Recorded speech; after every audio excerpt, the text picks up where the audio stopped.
Bem, meus irmãos, a paz do Senhor Jesus a todos. Vamos orar e dar início à nossa última aula do 16º livro, encerrando hoje aí os profetas menores. Nosso assunto desta noite são os dois últimos profetas menores, Zacarias e Malaquias. Vamos orar. Santo Deus e Pai, somos gratos ao Senhor por mais esta oportunidade de estarmos juntos para estudar e poder aprender a Tua Palavra.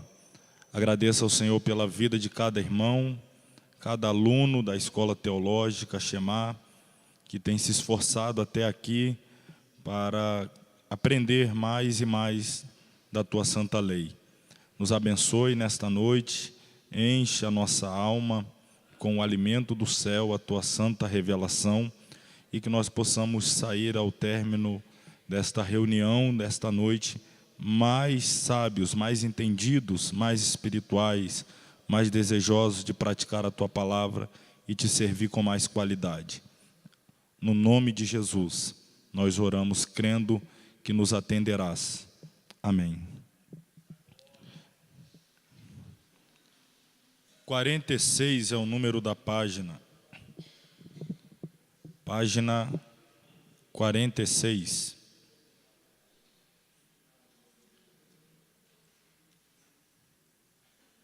Décimo primeiro capítulo.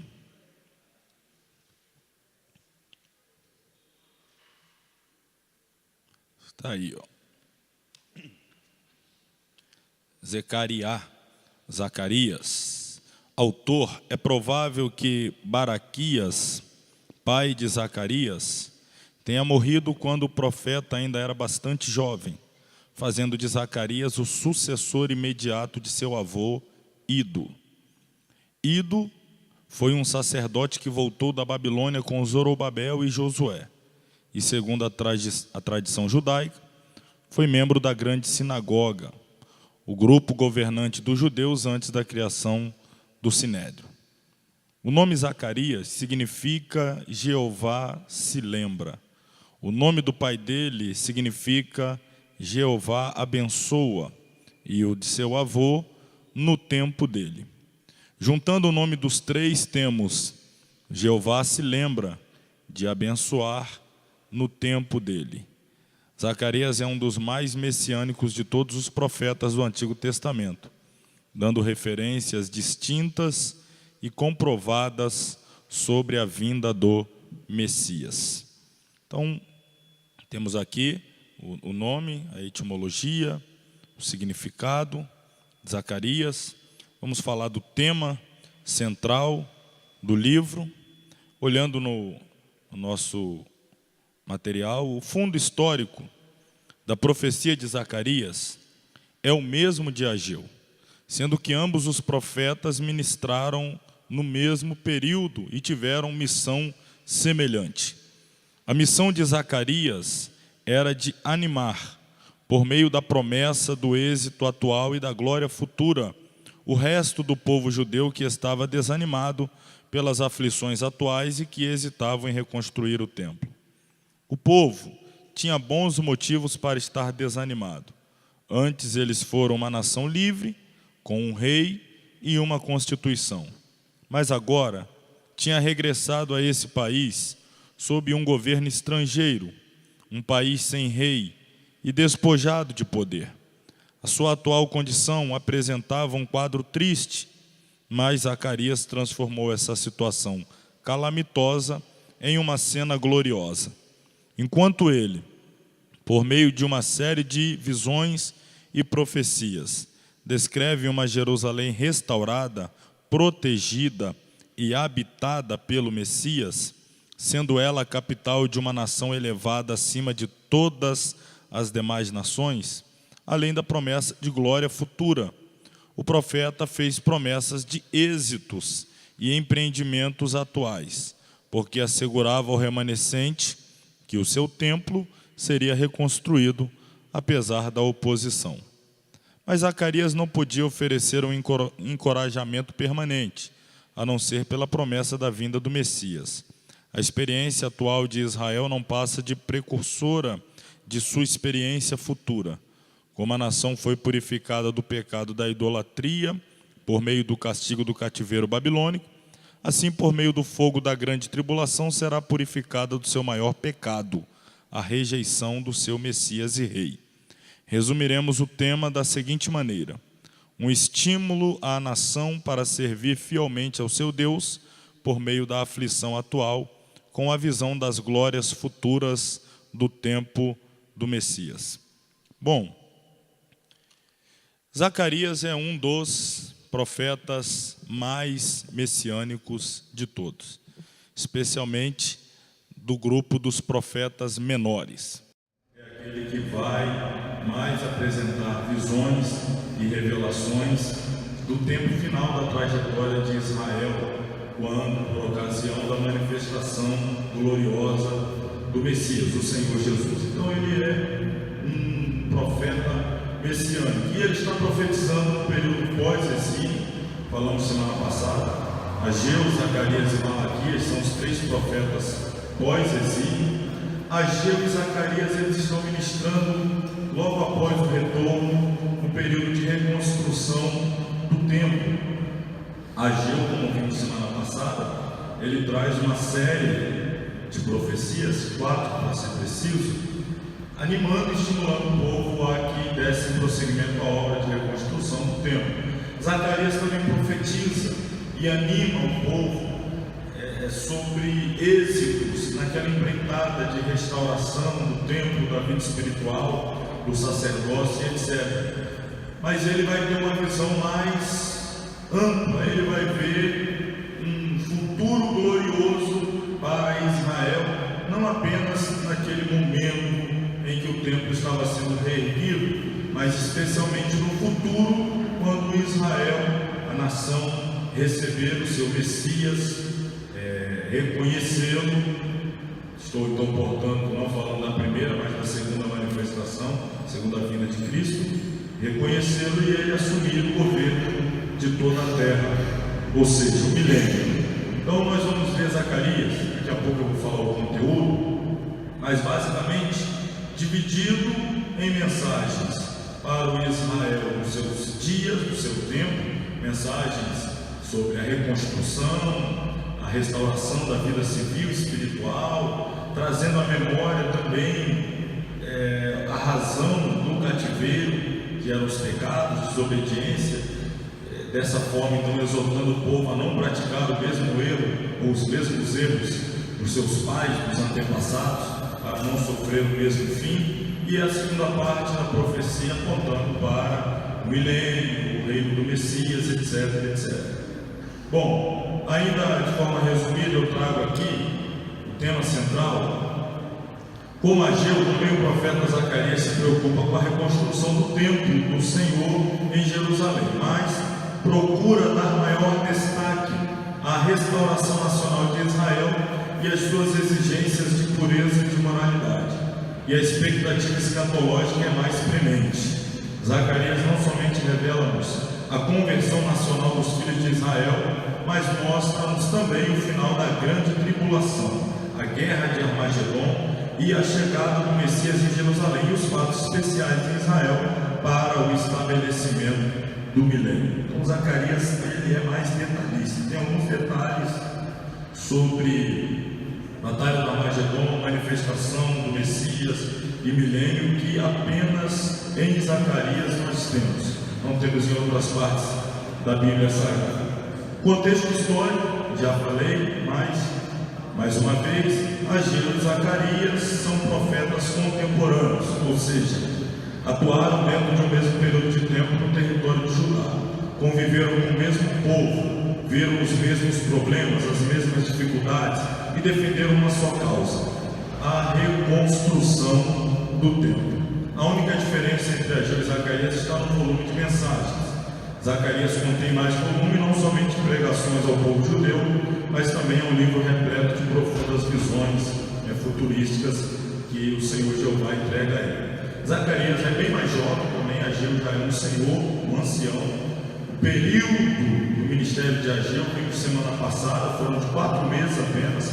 Zacarias já vai exercer o ministério profético por alguns anos, até porque era bem jovem, então teve mais tempo para o seu ministério. Mas eles começaram, como nós vamos ver aqui, já praticamente no mesmo período, quase que por pouco no mesmo dia. Bom, dá uma olhada aí no seu material, só para que a gente, de antemão, saibamos que, página 47, nós fizemos aqui uma divisão do livro em 3 sessões. Do capítulo 1 ao 6, a primeira sessão chamada de simbólica. Eu vou apresentar a vocês aqui as visões que eram para aqueles dias, visões de esperança. E é claro, a gente vai trazer o significado, vamos interpretar essas visões. A segunda parte são exortações práticas, para que o povo viva uma vida de piedade e obediência ao Senhor. São os capítulos 7 e 8. Finalmente, do 9 ao 14, nós temos a parte ou a sessão profética de promessas de glória por meio da tribulação, lá na frente, passando pela grande tribulação até o milênio. Então, a primeira parte, a primeira sessão, está aqui, a sessão de visões, não de divisões, de visões que o profeta recebe, visões de esperança, vai do capítulo 1 ao capítulo de número 6. Olha aqui, eu disse que ia trazer para vocês, para a gente perceber como eles são próximos. Ageu capítulo 1, versículo 1. No segundo ano do rei Dário, no 6º mês, eu falei semana passada, mês de Elul, agosto, setembro, a gente pontuou aqui como início de setembro, veio a palavra do Senhor por intermédio do profeta Ageu. Zacarias 1, no 8º mês, ou seja, mês de Quisvan, outubro, novembro, no segundo ano de Dário, vem a palavra do Senhor ao profeta Zacarias. Então nós temos aí um intervalo de 2 meses, do início do ministério de um e o início do ministério do outro, quando o ministério de Ageu encerra, que é com 4 meses, o de Zacarias continua. Mas eles começaram quase que simultaneamente. Então vamos ver a primeira profecia de Zacarias. Versículo 2. Jeová, Yahvé, se irou em extremo, isto é, o Todo-Poderoso Senhor foi ao máximo de sua ira. Olha que coisa, hein? Está assim na sua Bíblia. Se irou ao extremo contra vossos pais, ou seja, contra os antepassados, os quais foram punidos no cativeiro da Babilônia. Versículo 3. Portanto, dize-lhes, assim diz o Senhor dos Exércitos, ou seja, Jeová de Sabaote, tornai-vos para mim, isto é, arrependei-vos, diz o Senhor dos Exércitos, e eu me tornarei para vós outros, ou seja, voltarei para vós que sois a outra geração, diz o Senhor dos Exércitos. Isso aqui é interessante a gente pontuar, porque Zacarias começa a sua profecia para aquele povo, lembrando que Deus estava irado em extremo com os pais deles, ou seja, a geração passada, fazendo com que o cativeiro ocorresse. O cativeiro é a punição pela a extrema ira que o Senhor chegou com aquele povo constantemente rebelde, levando-os ao cativeiro. E agora, para a nova geração, Deus levanta Zacarias, e a primeira coisa que Zacarias faz é lembrar esta geração da ira de Jeová com a geração passada, o que isso ocasionou para provocar temor nessa nova geração. E aí a primeira coisa que faz é chamá-los ao arrependimento. Eles precisam se arrepender, eles precisam se converter, voltar para o Senhor, e o Senhor se voltará para ele. Isso aqui é como se tivesse ocorrendo uma proposta de restabelecimento de aliança. A aliança foi quebrada com a geração passada, e por essa razão o cativeiro ocorreu. E agora Deus está dando a essa nova geração a oportunidade de reatar a aliança. Como é que reata a aliança com Deus? Através do arrependimento. Precisa se arrepender dos pecados e se voltar para o Senhor. É essa a primeira coisa que Zacarias está fazendo, ou Primeira profecia que ele está entregando. O Senhor dos Exércitos está exortando a nova geração de judeus a voltar para ele, a fim de evitar a sua ira, a qual trouxera como consequência a destruição de Jerusalém e a deportação para a Babilônia. Primeira coisa é lembrar, a situação em que está é por causa dos pecados, para que haja uma quebra nesse ciclo de juízo divino, o arrependimento precisará acontecer. Versículo 4, ele continua batendo nessa tecla, para uma restauração da aliança. E não sejais como vossos pais, os quais clamavam os primeiros profetas, dizendo: assim diz o Senhor dos Exércitos, convertei-vos agora dos vossos maus caminhos e das vossas más obras. Mas não ouviram, nem me escutaram, diz o Senhor. Ou seja, a expressão dos primeiros profetas refere-se àqueles que profetizaram antes do exílio. Esses profetas estão mortos, mas a palavra deles permanece. E Deus está lembrando da mensagem desses profetas pré-cativeiro, antes do cativeiro. Vossos pais, onde estão eles? Isto é, onde foram parar vossos antepassados? E os profetas, acaso vivem para sempre? Ou seja, e os meus profetas de então, por acaso estariam ainda vivos para vos revelar o destino daquela geração de vocês? Uma geração má e que nunca se arrependeu do que fez ou do que fizeram a mim? É um questionamento que Deus está fazendo à nova geração. Isso parece muito com Deuteronômio, aquela história de uma geração que foi punida no deserto e Deus volta a falar com uma nova geração. Parece muito. Lá atrás foi o juízo de 40 anos andando errante no deserto. Aqui o juízo foi 70 anos no cativeiro babilônico. E agora é um novo começo, depois do exílio. Por isso essas mensagens de relembrar o passado e trazer o povo a uma perspectiva de arrependimento. Contudo, as minhas palavras e os meus estatutos que eu prescrevi, isto é, que eu, Jeová, estabeleci e determinei aos profetas, meus servos, não alcançaram a vossos pais, ou seja, não encontraram lugar no coração deles, de arrependimento. As minhas mensagens. Isso é sério, tá? Eu sei que você ainda está frio, assim, acabamos de chegar, o negócio hoje vai ser muito acelerado mesmo, porque tem muita coisa, é a última aula, mas isso é muito sério, porque Deus está tratando com um povo que está recebendo uma nova oportunidade, mas a primeira coisa que ele faz é lembrar de que os antepassados foram rebeldes, não deram ouvido aos profetas, por isso lograram o desterro, ou foram aviltados, levados em cativeiro, e Deus está lembrando, olha lá, os antepassados negligenciaram os profetas, não ouviram meus mandamentos, lembra o que aconteceu com eles, e vocês vão pelo mesmo caminho ou vão se arrepender? É o cartão de visitas aqui de Zacarias, as primeiras palavras que Deus está trazendo ao povo para restaurar, volto a dizer, a aliança. Ele prossegue: sim, estes se arrependeram e disseram, como o Senhor dos Exércitos fez tensão de nos tratar segundo os nossos caminhos e segundo as nossas obras, assim Ele nos fez. Ou seja, eles estão dizendo, como Deus tanto disse que iria fazer conosco, fez menção de nos enviar ao cativeiro, eles não acreditaram. Mas como Deus fez aquilo que disse que faria, agora a nova geração já está, a anterior brincou demais com a longanimidade. Não, Deus não vai punir, juízo não virá, somos chamados pelo nome do Senhor, somos filhos de Abraão, em hipótese alguma nós seremos punidos, mas como a punição aconteceu, aí a nova geração já está dizendo, como Deus disse que iria fazer e fez, então nós achamos por bem andar agora sim nos caminhos do Senhor. Ok, dada essa primeira mensagem profética de chamamento ao arrependimento, Zacarias agora vai trazer uma sequência de visões. E olhe como é que todas elas praticamente dizem a mesma coisa.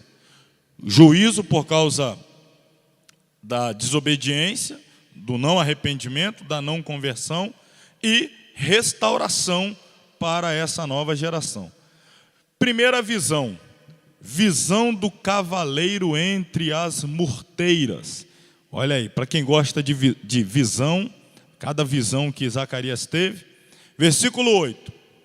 Olhei de noite, e é sempre de noite a visão, né? E vi um homem montado em um cavalo vermelho, e parava entre as murtas que estavam na profundeza, e atrás dele estavam cavalos vermelhos, morenos e brancos.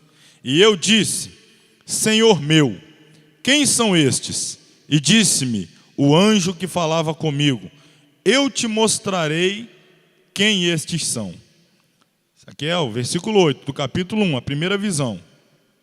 Com o relato desta visão, o profeta anuncia aos seus ouvintes que um novo tempo está para começar, ainda que momentaneamente não se perceba nenhum sinal. O sinal de anúncio desse novo tempo será a reconstrução de Jerusalém e do templo.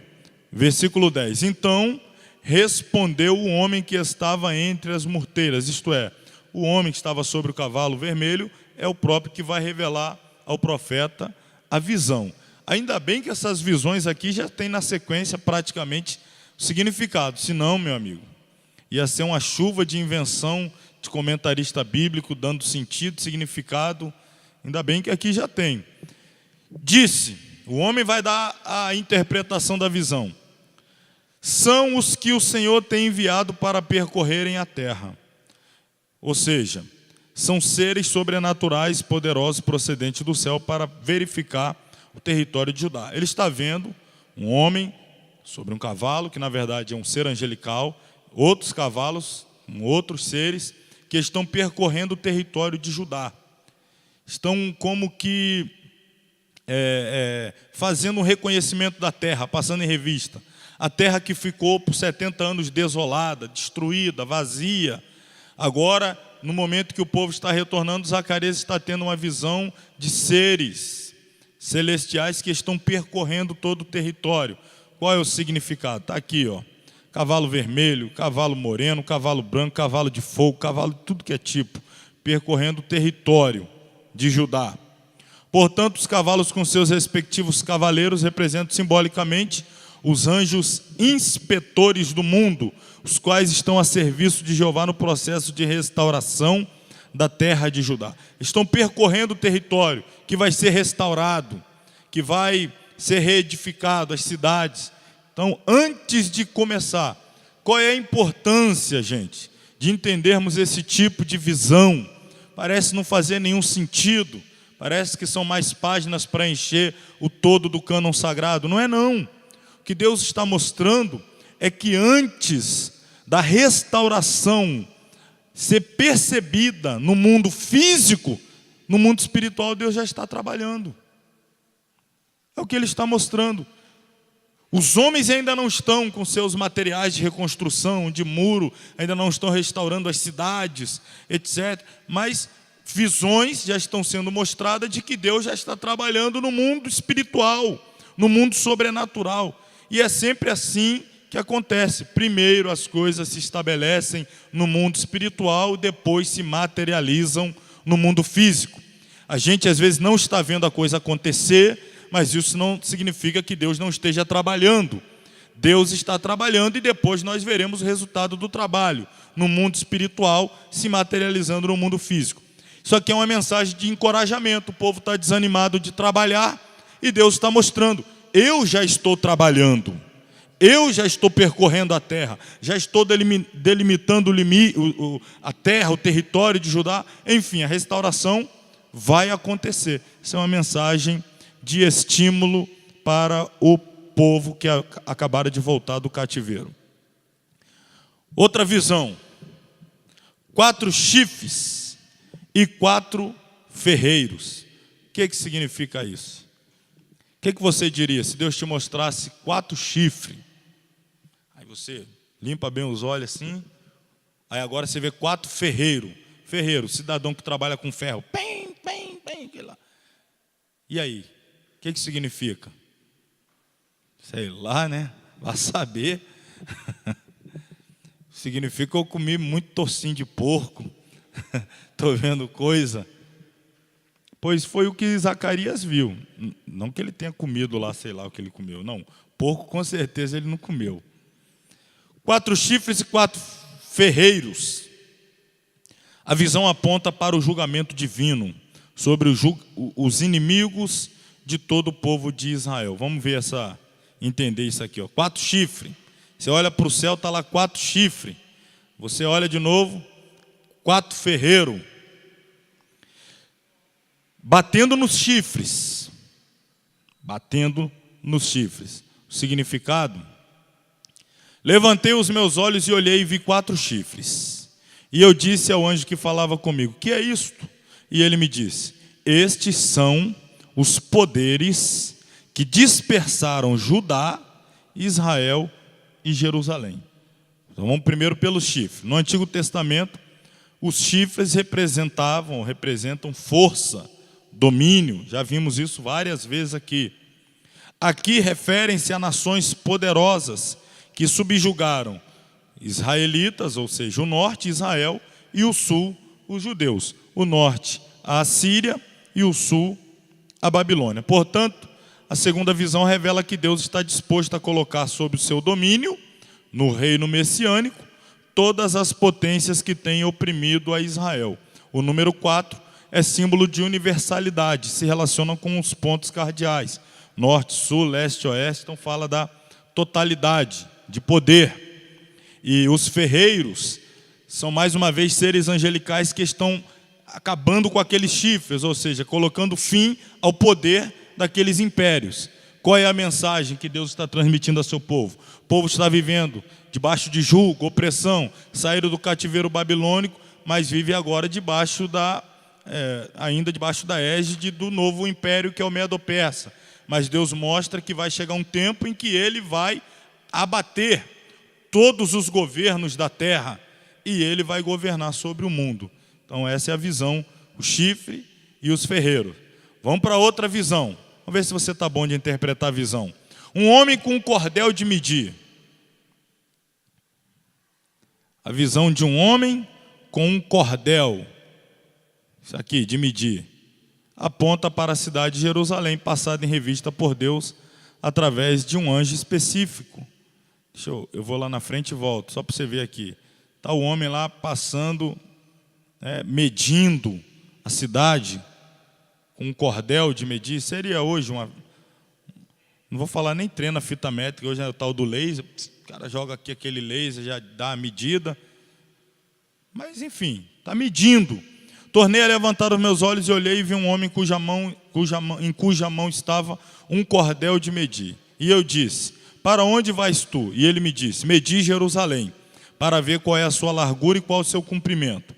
E eis que saiu o anjo que falava comigo, e outro anjo lhe saiu ao encontro. E lhe disse: corre, fala a este jovem, está se referindo a Zacarias, o profeta, fala a este jovem dizendo: Jerusalém será habitada como as aldeias sem muros, por causa da multidão nela, dos homens e dos animais. E eu, diz o Senhor, serei para ela um muro de fogo em redor, e eu mesmo serei no meio dela a sua glória. Mais uma visão apontando para a restauração. A cidade vai voltar a ser habitada, vai ser povoada, muita gente, muitos animais. Não vai haver necessidade de muros de proteção. Os inimigos não vão mais invadir. Eu, o Senhor, serei um muro, protegerei.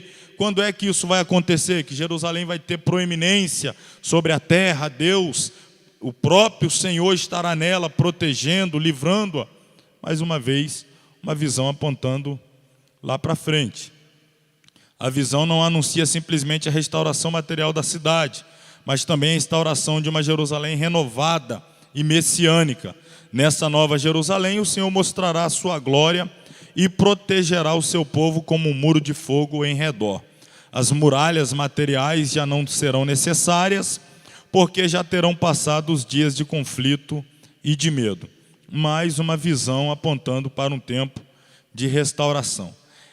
Outra visão, essa daqui, uma das mais fantásticas do livro de Zacarias. A visão de Josué, o sumo sacerdote. Falei semana passada e repito, Pelo amor de Deus, não confunda esse aqui com o sucessor de Moisés. Estamos aí, pelo menos uns 800 a 900 anos de diferença entre um e outro. Esse Josué aqui é um nome de um sumo sacerdote do período pós-exílio babilônico, que estava liderando, portanto, a restauração espiritual, sacerdotal da nação. Mas qual foi a visão que Zacarias teve com Josué?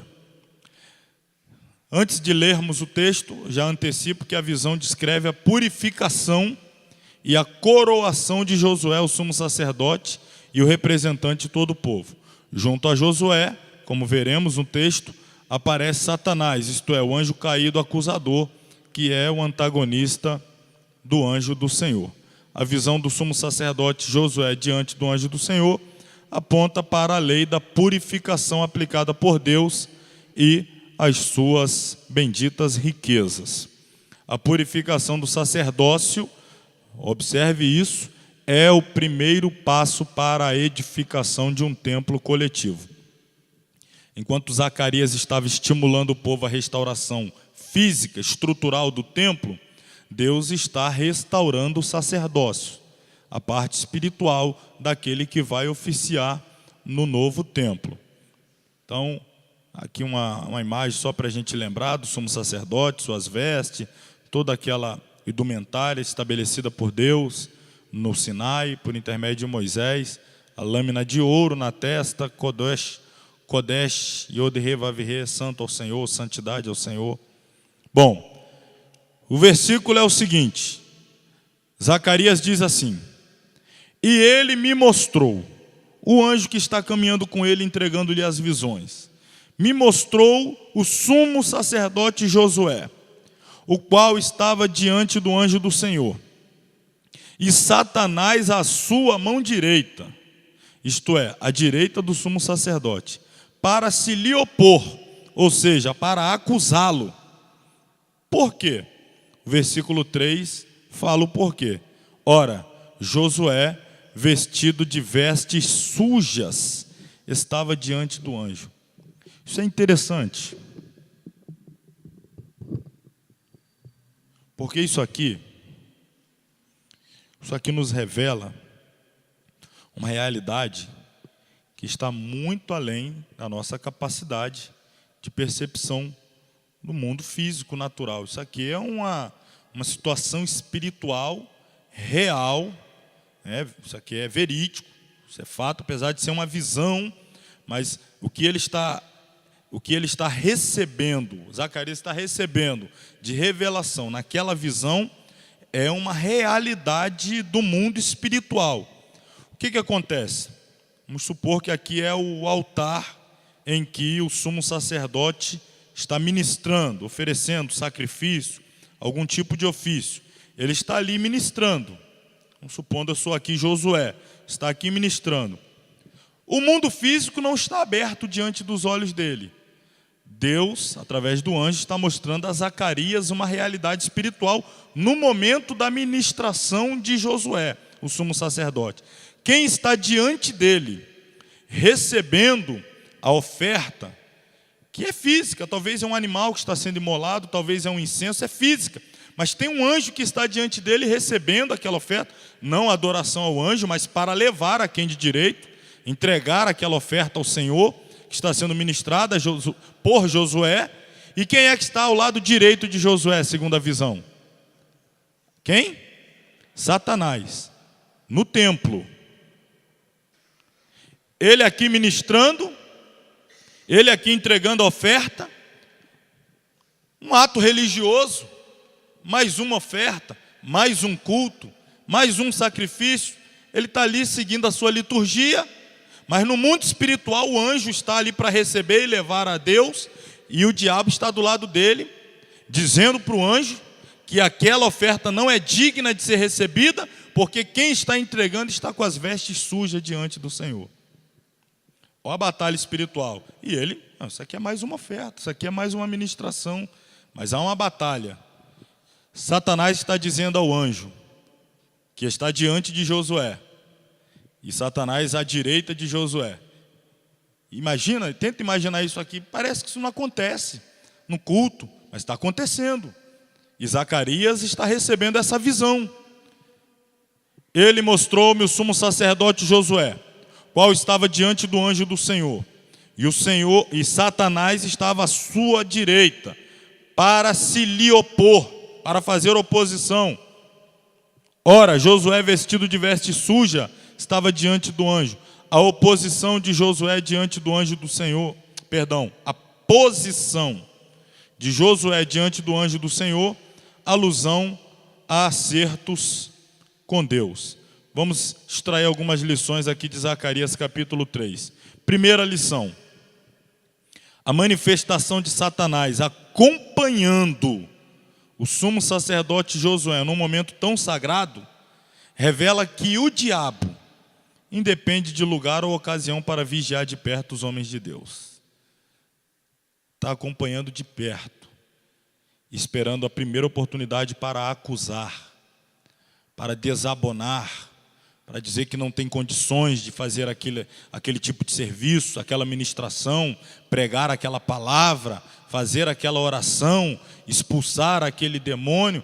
O diabo está acompanhando de perto e está pronto para, na primeira oportunidade, apresentar as suas acusações para tentar impedir o prosseguimento do ministério do homem de Deus, aqui no caso, o sumo sacerdote Josué.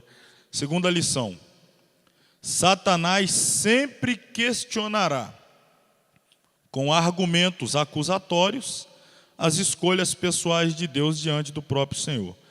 Ele está questionando, mas o Senhor que escolheu esse cidadão aí, esse homem nessas condições, o Senhor ainda aceita, recebe ele dessa maneira?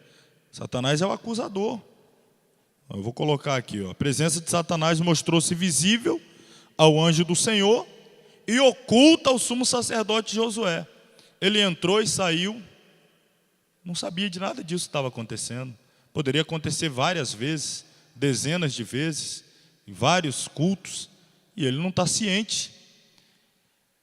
Mas uma visão foi revelada ao profeta, de que este empecilho, este peso para que houvesse fluidez nas questões espirituais ali no templo, ao profeta é revelado que há uma sujeira nas vestes do sumo sacerdote, que há uma acusação contínua do diabo, que por conta da sujeira espiritual na vida do sacerdote, encontrou brecha para poder estar presente naquele culto, impedindo.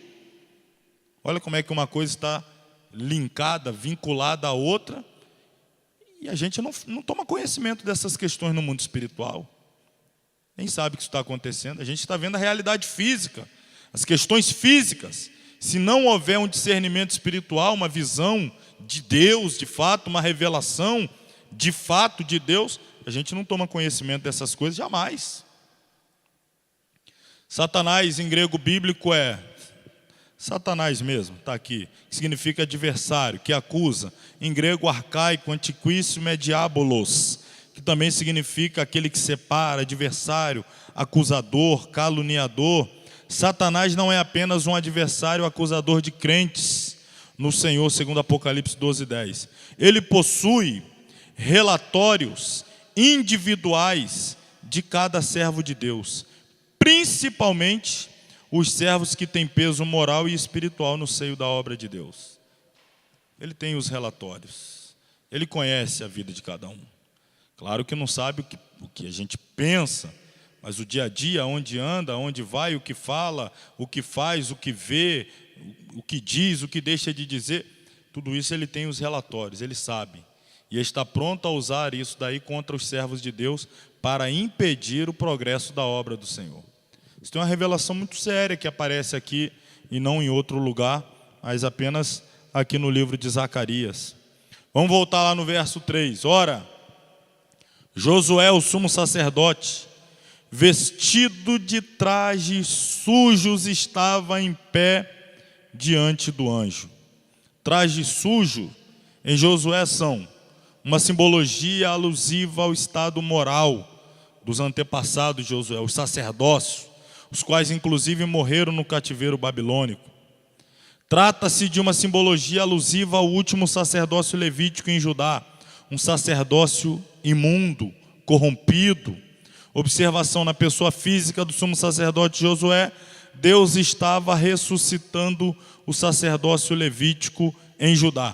É o versículo 2, quando o anjo diz assim para Satanás: mas o Senhor disse a Satanás: o Senhor te repreenda, ó Satanás. Sim, o Senhor que escolheu Jerusalém te repreenda. Não é este um tição tirado do fogo? Isto é, Satanás, você percebeu que o meu sacerdote está semelhante a um pedaço de lenha acesa tirado do fogo? Está dizendo que Josué é um remanescente, vai começar a partir dele um novo sacerdócio. O anterior, que estava contaminado com vestes sujas, que está representado na pessoa de Josué, já foi punido no cativeiro. Agora Deus está purificando o sacerdócio através desse sobrevivente aqui retirado, como que um remanescente tirado do fogo. Aí vai mostrar como isso vai acontecer nos versículos 4, 5 e também 8. Então, falando, ordenou aos que estavam diante dele, dizendo: tirai-lhe estas vestes sujas. E a ele lhe disse: eis que tenho feito com que passe de ti a tua iniquidade, e te vestirei de vestes novas. E disse eu: ponha-lhe uma mitra limpa sobre a sua cabeça. A mitra, onde fica os dizeres santidade ao Senhor. E puseram-lhe uma mitra limpa sobre a cabeça e o vestiram de veste, e o anjo do Senhor estava ali. Ouve, pois, Josué, sumo sacerdote, tu e os teus companheiros que se assentam diante de ti, porque são homens portentosos. Eis que eu farei vir o meu servo, o renovo. Isso é uma promessa de restauração do sacerdócio até a vinda do sacerdote perfeito, chamado aqui de o renovo, que é aquele que vai unir o tríplice ministério de profeta, sacerdote e rei.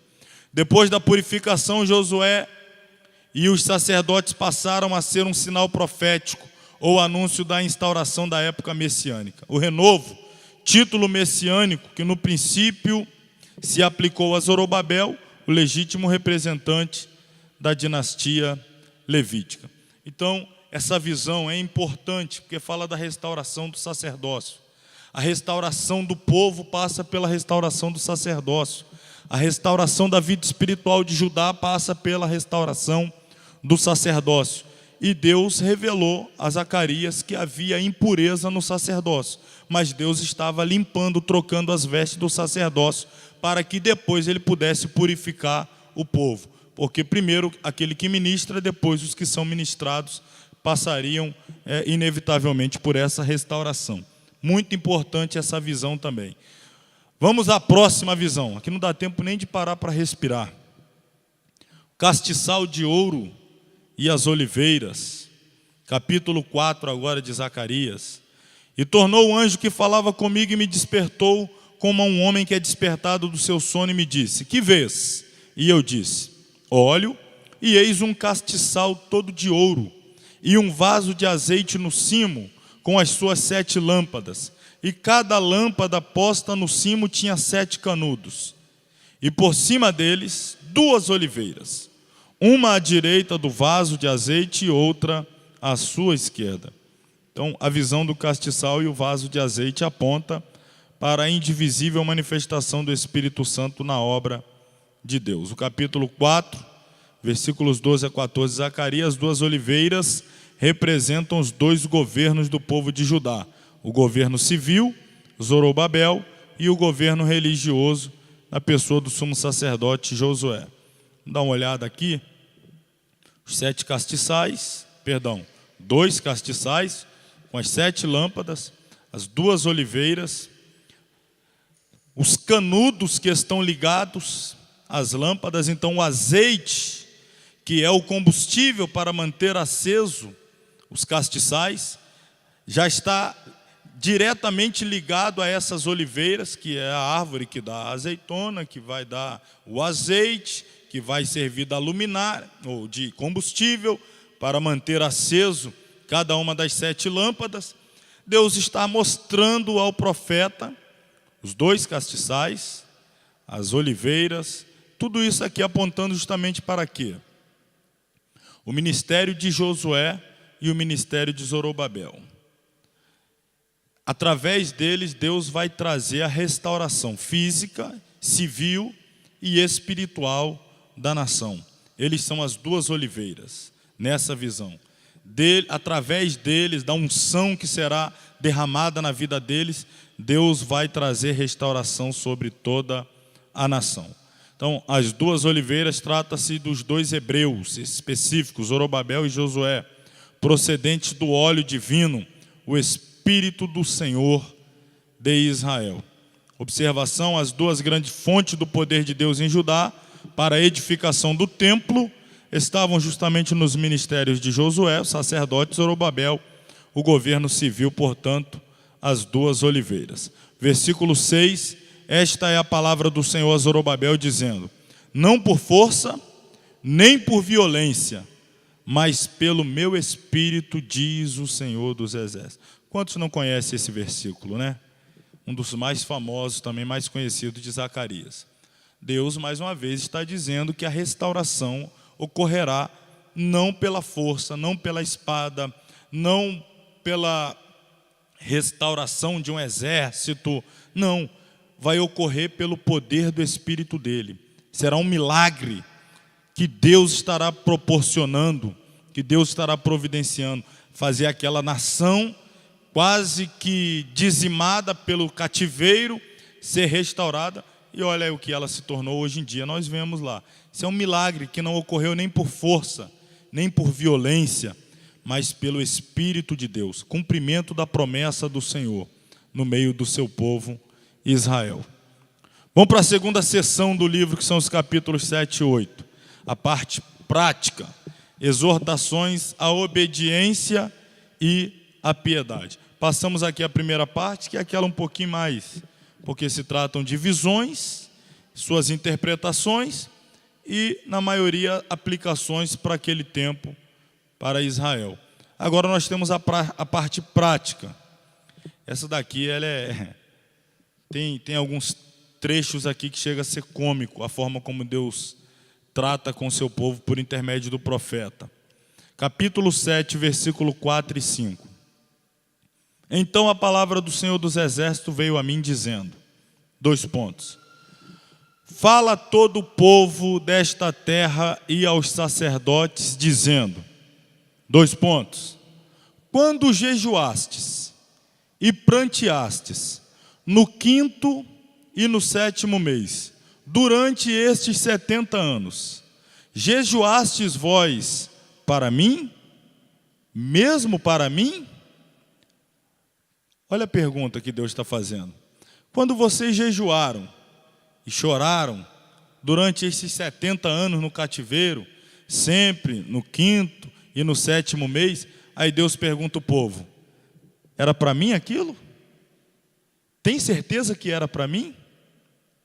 Você já pensou Deus perguntar isso para você, do culto que você presta a Ele? No final Ele perguntar, era para mim esse culto? Tem certeza mesmo que era para mim? Não chegou nada aqui não. Aquele jejum, aquele choro, aquilo tudo, Deus está dizendo que não passava de encenação. Deus está dizendo que não passava de teatro. Não, aquilo lá nunca saiu do coração. Aquilo lá nunca chegou, nunca passou do teto. Aquilo não era para mim. Tem certeza que era para mim? Ritual religioso ou arrependimento verdadeiro? Essa é a questão. Deus está dizendo que não passava de mais um ritual. Não, aquilo lá não era de verdade. Tem certeza que era? Eu até via vocês chorando, eu via vocês jejuando, mas aqui em cima nunca chegou nada daquilo não.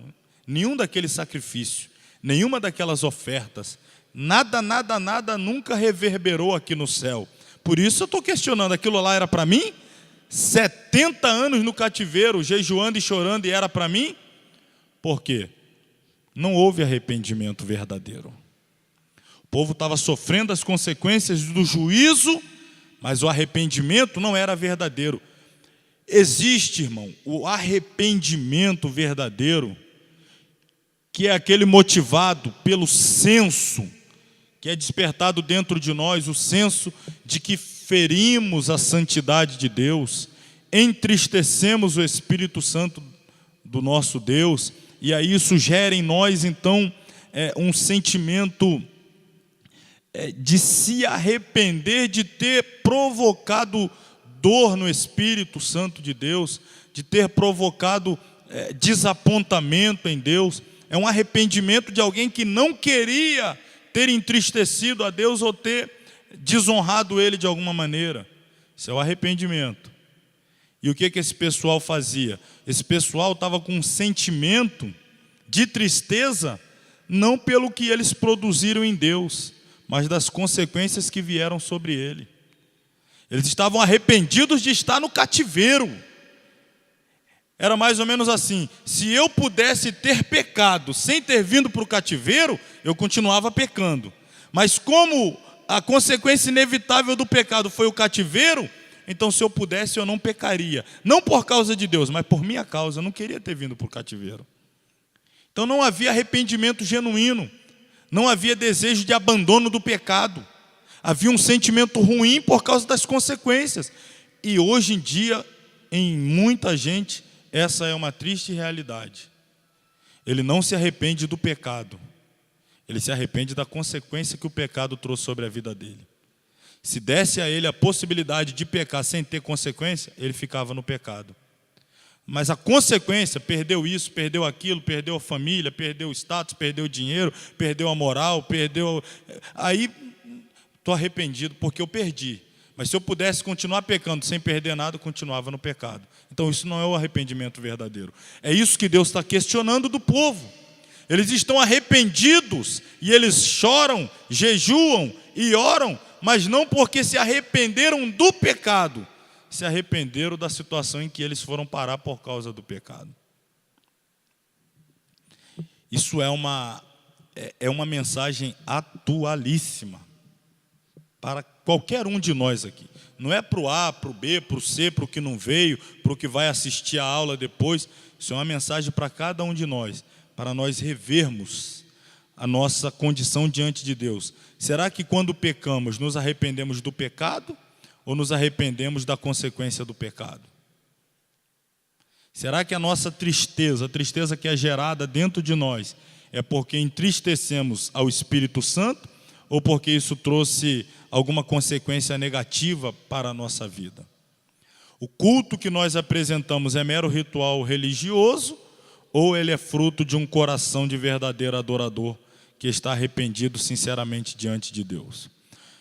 Nos anais da história do povo de Deus, um dos maiores problemas do crente está na palavra prática. Como tem sido difícil ser prático, colocar em prática aquilo que nós sabemos.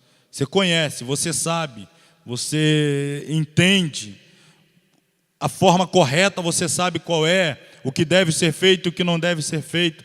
O problema é a prática, é praticar, é viver. Jejum é e sempre será uma arma defensiva e ofensiva a favor dos servos de Deus. Trata-se de um dos maiores acessórios da oração, do louvor, da evangelização, da celebração de culto ao Senhor, etc. Quando o crente jejua, imediatamente cria-se sérios problemas aos interesses das trevas, da carne, etc. Entretanto, existem jejuns fracassados, improdutivos, carnais, impotentes. Quais seriam esses? No que se refere ao jejum dos judeus, nos dias da mensagem de Zacarias, o problema jamais esteve no jejum, no ato de se abster do alimento, de qualquer coisa. O problema jamais esteve no jejum, e sim na maneira como os religiosos praticavam. Por exemplo, praticavam o jejum em falhas contra a palavra de Deus. O crente em pecado não confessado jamais poderá jejuar com qualidade espiritual. É aí que encontra-se o grande problema de milhões de crentes espalhados na terra. Culto sem qualidade moral e espiritual é e sempre será sacrifício de tolo. Tem gente que jejua vendo novela. Estou em jejum, não comi nada, mas estou aqui só me alimentando de homossexualismo, adultério e não sei o quê, e fornicação e tal. Mas o café da manhã eu não tomei. Aleluia. Que grande coisa, né? O pãozinho lá eu deixei de lado, mas estou aqui. Ó, a alma dele está se alimentando de quê? Ele não alimentou o corpo físico, com pão, café com leite, talvez o almoço, mas ele está o dia todo só se empanturrando de pecado. E depois ainda vem entregar o jejum. Agora? Senhor, meu Deus, meu pai vai o jejum e vamos embora. São coisas para a gente pensar, irmão. Às vezes a gente entra em propósito de jejum. Irmão, a gente vai jejuar amanhã. Quem vai jejuar amanhã? Quem levanta a mão? Aí, todo mundo levanta a mão. Às vezes um grupo. Aí o que esse pessoal vai fazer? Não vão comer pão e tomar café. Mas o que você vai fazer durante esse período em que você está se abstendo do alimento físico? Como é que vai estar a sua vida espiritual? Onde estarão postos seus pensamentos, seus olhos, seu coração? Você pode colocar tudo por água abaixo. Fracassado. Está em contradição com a palavra de Deus. Tem gente que está em pecado mesmo, em pecado, e jejua. E jejua. O jejum não faz regime, né? Sei lá. Porque ele não confessou alguns pecados que existem na vida dele, que são verdadeiros empecilhos no avanço da sua vida espiritual, mas ele deixa de se alimentar. Lá está numa campanha de jejum com o pessoal e tal. Não, é esse jejum que Deus aqui está criticando. Vocês jejuavam, vocês choravam, mas vocês ainda estavam em pecado contra mim. Por isso Deus está perguntando, era para mim aquele jejum? O que é que Deus vai dizer, por exemplo, a Samuel? É isso que eu estou trazendo aqui, aliás, através de Samuel, por intermédio de Samuel, para Saul. Saul também apresentou um sacrifício a Deus, depois de ter desobedecido a sua palavra. Aí ele é confrontado pelo profeta. Por que você desobedeceu a palavra? Desobedeci, mas está aqui o sacrifício. Aí o profeta vai dizer, você acha que Deus prefere o sacrifício do que obedecer a sua palavra? Aí ele vai fazer a comparação. É melhor o quê? Obedecer ou sacrificar? Obedecer ou sacrificar? Aí está lá o camarada. 30 dias. Vou jejuar 30 dias. Vou subir monte 30 dias. Vou orar 1 hora, 2 horas da manhã, na madrugada durante 30 dias. Vou não sei o que lá durante 30 dias. Mas está em pecado. E o outro está aqui, ó. Não vou subir monte, não vou jejuar, vou ficar só na obediência da palavra. Só na obediência da palavra. No final, quem é que vai receber a benção? Assim, tratando de receber benção, só para ficar mais prático. Quem é que está agradando a Deus afinal? É claro, não estou desprezando, e nem Deus o faz, a Bíblia não faz. Samuel não está desprezando o sacrifício, ele está colocando na balança. Se eu tenho que escolher entre sacrifício e obediência, para Deus é melhor obediência.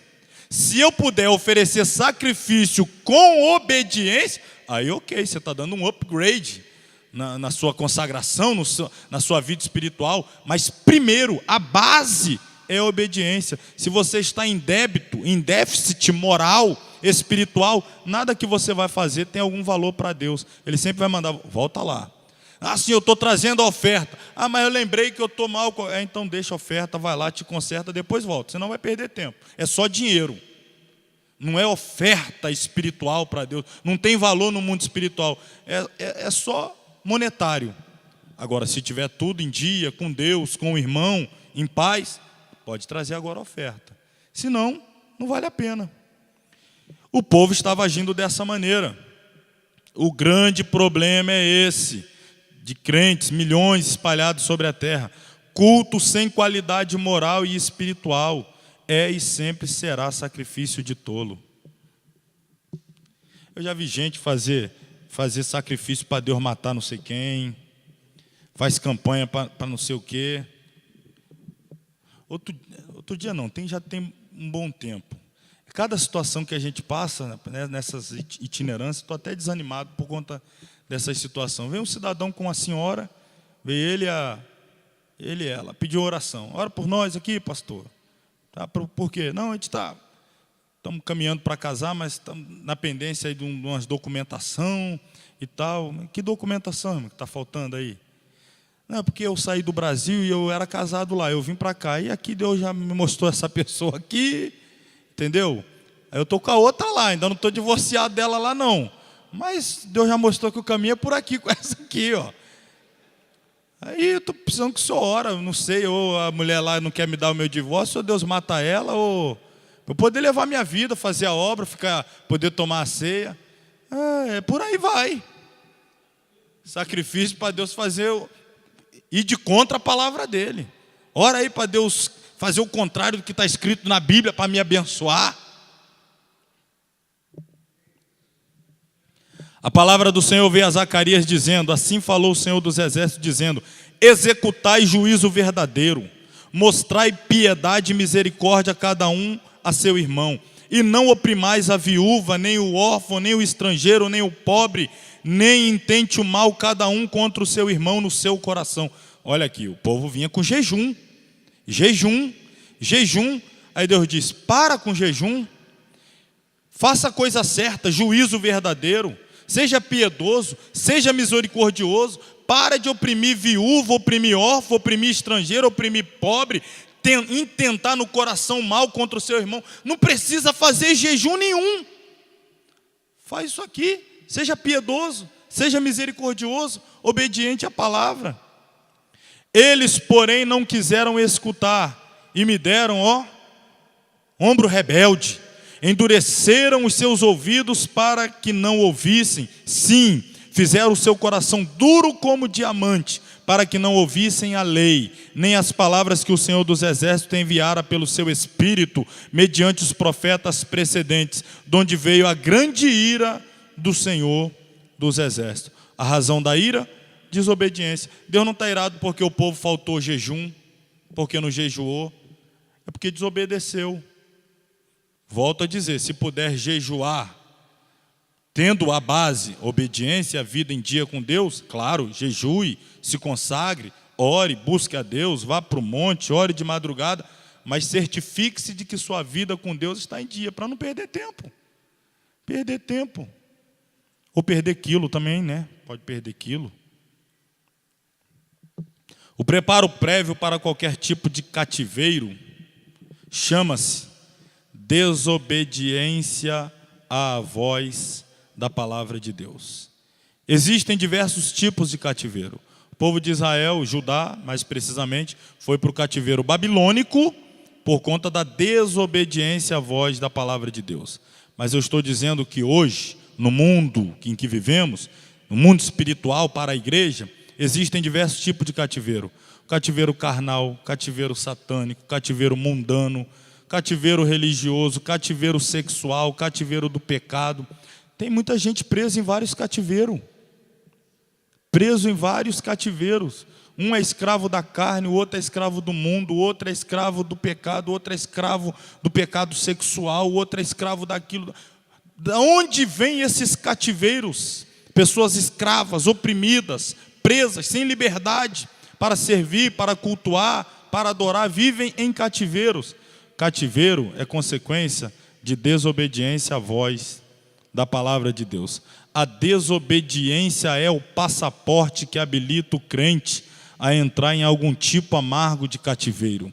Os antepassados dos judeus só enfrentaram o cativeiro babilônico porque recusaram-se em obedecer a palavra de Deus. Vamos para a última parte do livro, a parte profética, promessas de glória por meio da tribulação. Aí é o capítulo 9 até o 14.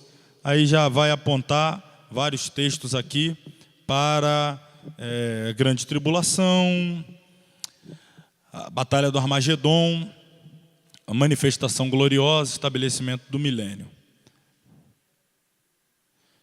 Jesus Cristo, Filho de Deus, permanecerá rejeitado pela nação de Israel até o fim da grande tribulação. Nós sabemos disso já, né?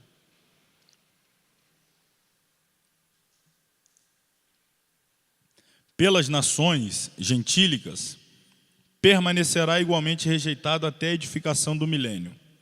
Então, do capítulo 9, 1 ao 11, 17, temos uma descrição do passado até a chegada de Armagedon, a batalha e o milênio. Vamos a alguns textos aqui.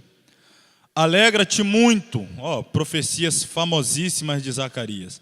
Alegra-te muito, ó filha de Sião, exulta, ó filha de Jerusalém. Eis que o teu rei virá a ti, justo e salvador, pobre e montado sobre um jumento, sobre um asninho, filho de jumenta. Sabemos que essa profecia cumpriu-se quando Jesus entrou em Jerusalém montado num jumentinho, acontecimento registrado nos 4 evangelhos. Essa foi a única manifestação pública que Jesus permitiu durante seu ministério e o fez para cumprir as Escrituras. Manifestação pública das pessoas ovacionando a ele como rei, e ele permitiu, em cumprimento desta profecia de Zacarias. O Messias é rejeitado por seu povo. Zacarias vai profetizar a sequência. Ele chegou uma semana antes, a entrada triunfal, num asninho ou num jumentinho, só que uma semana depois, capítulo 11 de Zacarias, versículos 12 e 13. E eu disse-lhes: se parece bem aos vossos olhos, dai-me o que me é devido, e se não, deixai-o. E pesaram o meu salário, ou o meu valor, o quanto eu valia, 30 moedas de prata. O Senhor, pois, me disse: arroja isso ao oleiro, esse belo preço, aqui é até irônico, né? Belo preço em que fui avaliado por eles. E tomei as 30 moedas de prata e as arrojei ao oleiro na casa do Senhor. Sabemos que Judas vendeu a Jesus por 30 moedas, depois se arrependeu, tentou devolver o dinheiro, jogou as moedas na casa do Senhor, no templo, e os sacerdotes pegaram aquela moeda e compraram um campo chamado Campo do Oleiro. Aqui o valor da traição. Israel sob o governo do Messias agora. O Senhor livrará Jerusalém. Capítulo 12, versículo 1, 2 e 3. Peso da palavra do Senhor sobre Israel. Fala o Senhor, o que estende o céu e o que funda a terra, e que forma o espírito do homem dentro dele. Eis que porei Jerusalém como um copo de tremor para todos os povos em redor, e também para Judá quando do cerco contra Jerusalém. E acontecerá naquele dia, que farei de Jerusalém uma pedra pesada para todos os povos. Todos os que carregarem com ela, certamente serão despedaçados. E ajuntar-se-ão contra ela todas as nações da terra. Isso aqui é a preparação para a batalha final do Armagedon. Esta passagem descreve o julgamento de Deus contra as nações que atacam Jerusalém. Tanto Jerusalém como Israel representam aqui todo o povo de Deus. Todos os povos ao redor são os inimigos físicos e espirituais do seu povo. A maneira de julgamento tomará muitas formas, como exemplificado na totalidade da história bíblica. Armagedon pode ser o clímax, então, em larga escala. Apocalipse 16, 16. 12, 9 de Zacarias. E acontecerá naquele dia que procurarei destruir todas as nações que vierem contra Jerusalém. Isso aqui já a vinda de Jesus em glória para a batalha de Armagedon, a destruição do anticristo.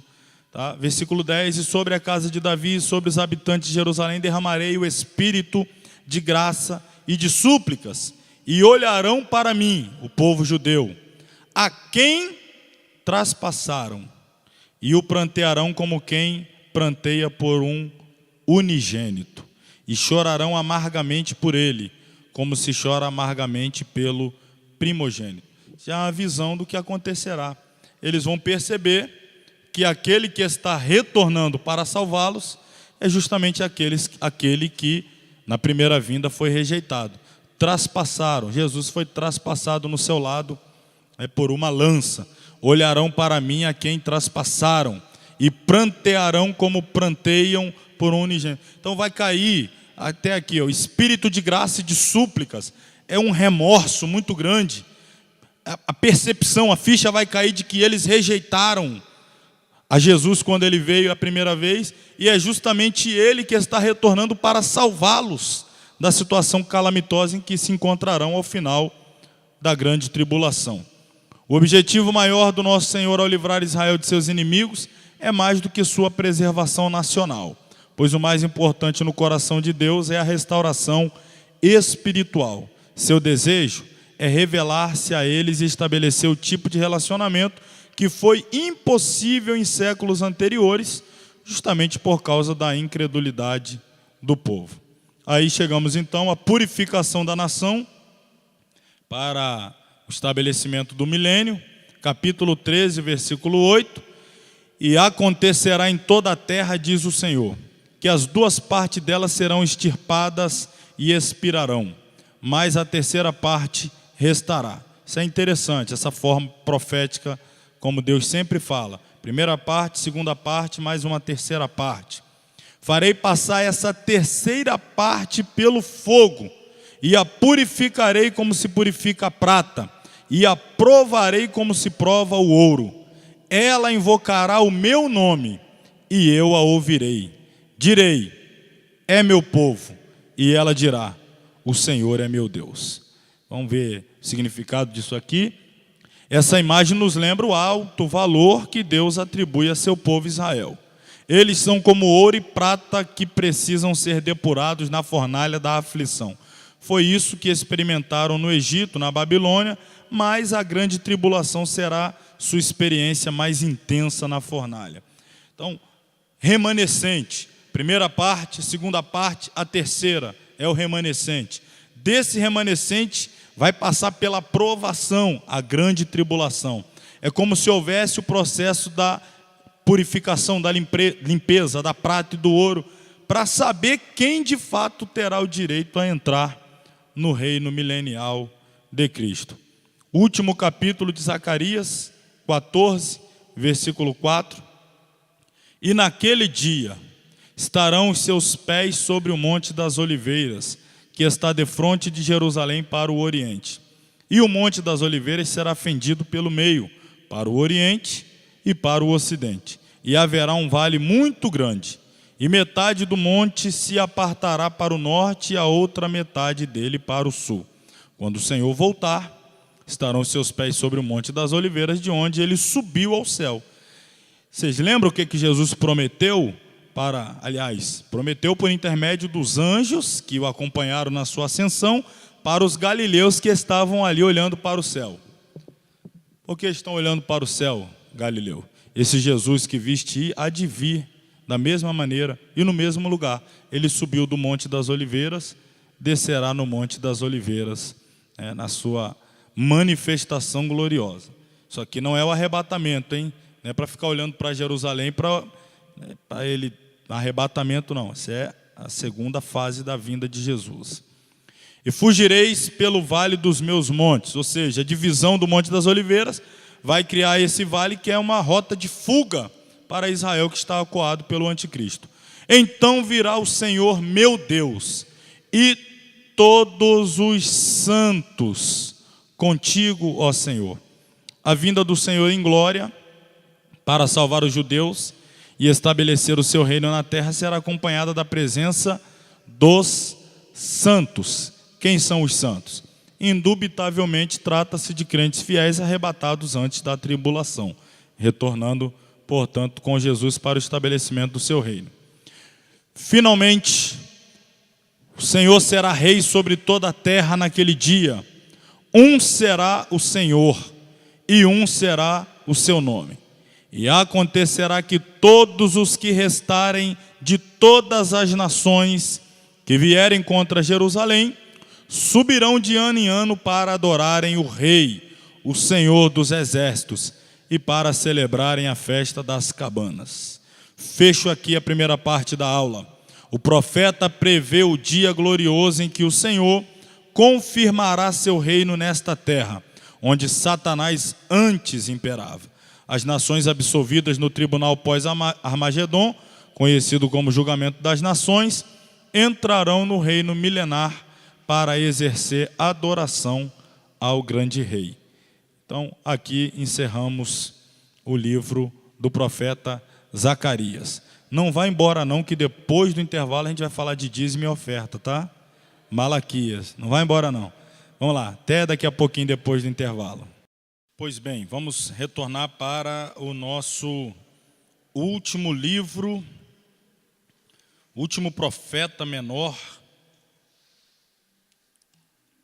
que é o Malaqui ou Malaquias, página 53.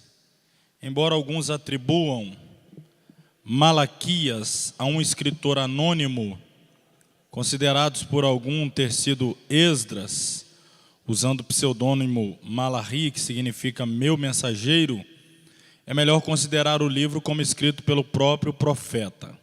Malaquias não é mencionado em mais nenhum lugar na Bíblia, mas de seus escritos podemos aprender que ele teve um grande amor pelo povo de Judá e pelas cerimônias do templo. Ele foi um contemporâneo de Neemias. Tema: em Neemias, lemos a última página da história do Antigo Testamento.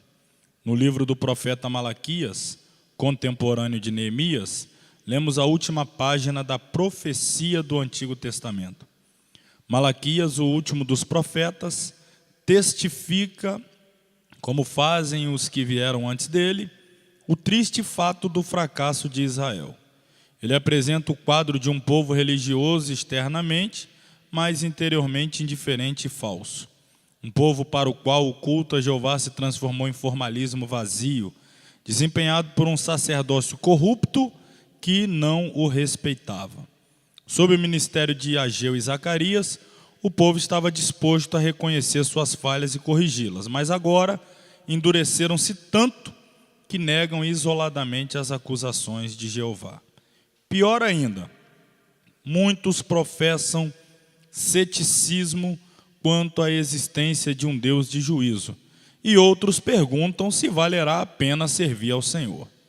Qual raio de luz nesta cena escura brilha a promessa da vinda do Messias, que chegará para libertar o resto dos fiéis e julgar a nação.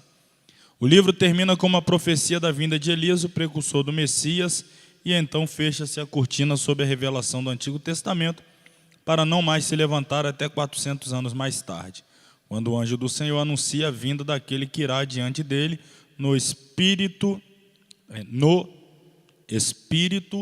e na virtude de Elias. Resumiremos o tema de Malaquias da seguinte maneira: a última profecia do Antigo Testamento, a revelação de um povo rebelde e falso, de um remanescente fiel e do Messias vindouro que julgará e purificará a nação.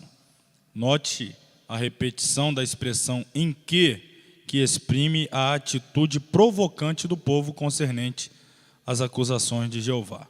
O livro é dividido em duas partes, capítulo 1 ao capítulo 3, versículo 15, aviso e repreensão, ou seja, a mensagem dirigida aos rebeldes, e o versículo 16 do capítulo 3 até o final do livro, predição ou predições de promessas, que é mensagem direcionada aos fiéis.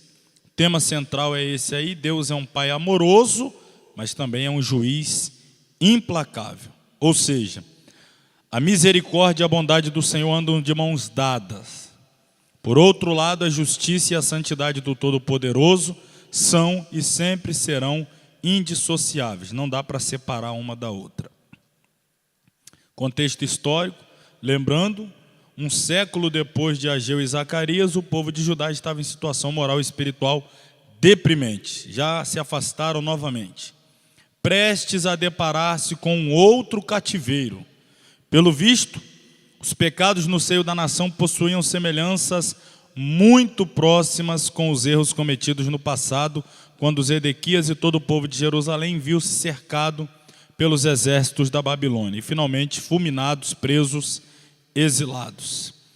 Os avivamentos provocados por Esdras, representante da palavra, e Neemias, a edificação dos muros, em nada adiantara para o bem moral e espiritual dos judeus. Um povo sempre inclinado a pecar de forma absurda e vergonhosa contra o Senhor. Foi a esse cenário lastimoso que o Senhor enviou o espiritual Malaquias, o qual precisou esforçar-se ao máximo para atender às exigências divinas diante dos judeus.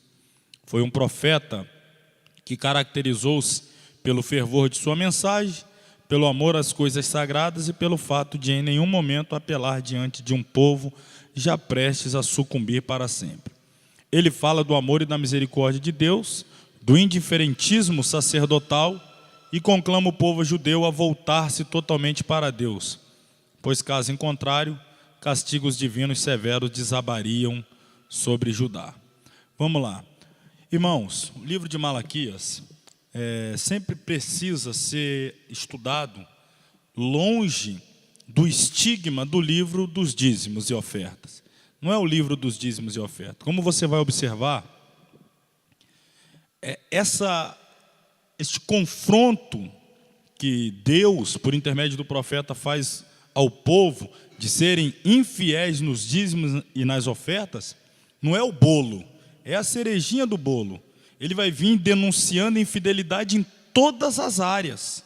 E fala também na infidelidade nos dízimos e nas ofertas. Não é só de dízimos e ofertas. Eu gosto muito, muito mesmo, de pregar no livro de Malaquias. Eu preguei em alguns lugares aí, congressos. É um livro fantástico, a mensagem dele é extraordinária. A gente precisa analisar o seguinte: é a última vez que Deus vai falar antes de se calar por 400 anos. Alguma coisa muito séria Deus tem a dizer antes de se calar por 4 séculos. Então a gente precisa abrir bem os ouvidos para ouvir o que Deus tem a dizer. E é o profeta Malaquias. Bom, a primeira parte, que são repreensões duríssimas. Ele é um dos profetas mais duros que tem. Ele confronta de forma veemente mesmo as hipocrisias do povo, as religiosidades vazias. Ele coloca o dedo na ferida. Ele é um profeta que nós necessitamos de profetas semelhantes nos dias odiernos, porque a gente vive também dias semelhantes aos dias do exercício profético de Malaquias. Mensagens para rebeldes. Primeiro versículo. Peso, ou seja, sentença da palavra do Senhor contra Israel pelo ministério de Malaquias. Malaquias já chama a sua mensagem de sentença. Ele sabe que é uma palavra sem volta, sem revogação. Os profetas eram homens que sentiam sobre si o peso da sentença do Senhor. Vamos ver o que Deus está sentenciando. Primeira coisa, que Deus vai pegar valendo mesmo de frente. Olha aqui, ó. Irreverência dos sacerdotes nos cultos ao Senhor e as drásticas consequências desta falta de reverência dos sacerdotes no culto. O tom do livro, deixa eu beber uma água aqui para te dizer. O tom que Malaquias usa é um tom de perguntas e respostas. Na verdade, Deus acusa o povo de uma falha, e o povo, aquela hipocrisia descarada, como se tivesse sido pego de surpresa, algo que não existe. Mas em que fazemos isso? Deus, por exemplo, vou pegar o mais conhecido, antes de falar os outros. Vocês me roubam. Deus está sendo categórico. Vocês me roubam. O povo, hã? Quem? Nós? Em que te roubamos? Aí Deus, nos dízimos e nas ofertas. Outra vez, Deus, vocês têm sido assim. O povo, quando? Como? De que jeito? Nós? Aquela coisa de quem sabe que está errado, mas ainda está querendo usar um recurso hipócrita diante de Deus para justificar o pecado. E o profeta vem expondo as vísceras dos pecados do povo. Começa aqui com os sacerdotes. O filho honrará o pai, o servo a seu senhor. Isso é fato, o filho honra o pai, o servo honra seu senhor. Aí Deus diz assim: se eu sou pai, onde é que está a minha honra? Se eu sou senhor, onde está o meu temor? Diz o Senhor dos exércitos a vós, ó sacerdotes, que desprezais o meu nome, e ainda dizeis: em que desprezamos nós o teu nome? É o tempo todo assim.